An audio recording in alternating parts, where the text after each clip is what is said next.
Greetings, everyone. This is David Cunningham from CounterOps. It is Sunday, July 12th, 2020, and I'm here with some more important information, and I'm going to try to make this as quick as possible. This is a little bit of an update on the coronavirus crisis, as some of the other posts to CounterOps have been more recently. The year's more than halfway over, and we were dealing with this thing since March. But some new evidence and some new information has come to light, and come to my realization that I wasn't aware of before. I'd heard about a couple of these points in passing, but this just became more prevalent the other day. So what I wanted to share with you is this. What do I have in my hand? Well, this, if you can put it on this side, if you can see this document and see that it was produced by the Rockefeller Foundation, this document called Scenarios for the Future of Technology and International Development, it might be one piece or it might be part of the framework for this whole coronavirus crisis. It might be. But there's very strong evidence here, so I'm going to share this with you. And this is part of why President Trump calls this whole thing a hoax. Maybe what I might even want to dub as a worldwide false flag, or maybe a worldwide experiment. So I'm going to break this down real quick, so it's just giving you something to think about. This document and this whole brainstorming exercise, it's going to take a little bit more time to totally digest and go through. I'm not going to do all that here, but I'm going to hit some key things. This document was written back in 2010. It's over 10 years ago. 10 years ago. And in the intro to this publication, I got to take my glasses off to read properly. But one of the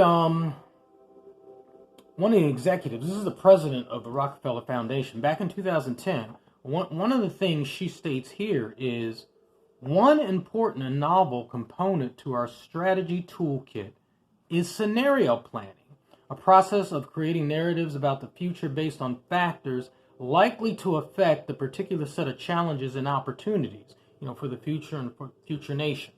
So, letter's a little more extensive than that, but that's one key phrase out of this whole thing. So, let me continue. So, part of this whole summary that they write up and everything, they talk about scenario planning.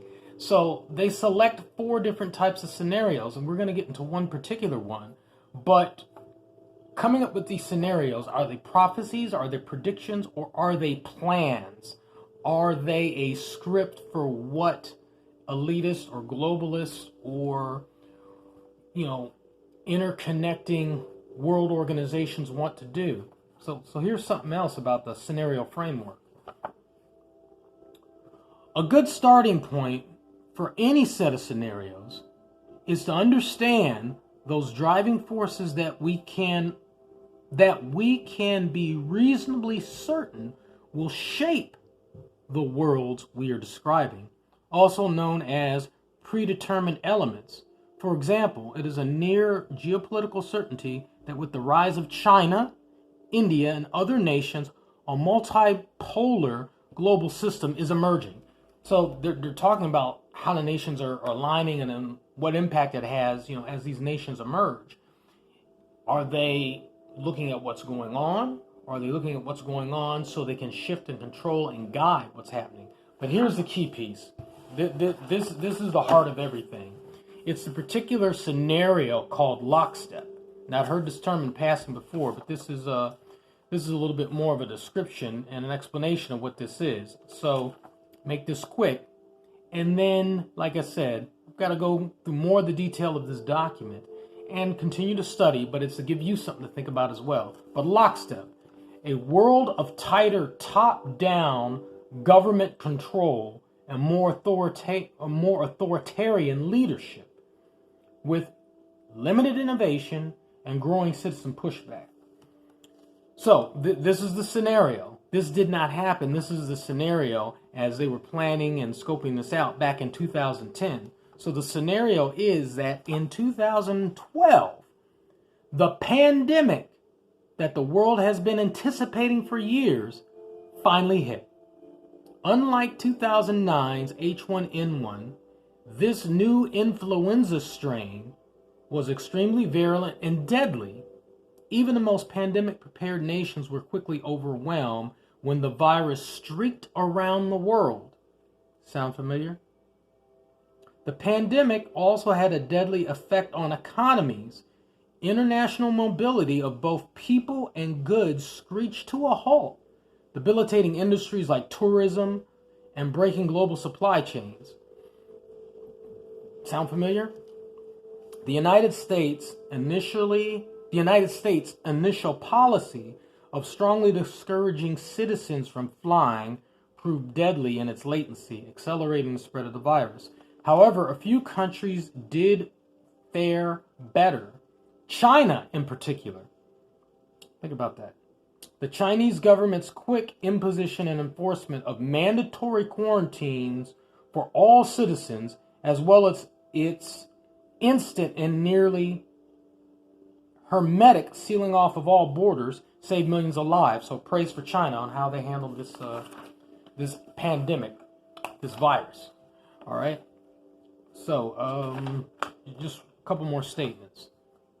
During the pandemic, national leaders around the world flexed their authority and imposed airtight rules and restrictions, from the mandatory wearing of face masks to body temperature checks at entries to communal spaces like train stations and supermarkets. Okay? At first, the notion of a more controlled world gained wide acceptance and approval. Citizens willingly gave up some of their sovereignty and privacy in exchange for greater safety and stability. So this is just a description of the scenario. They brainstormed these scenarios.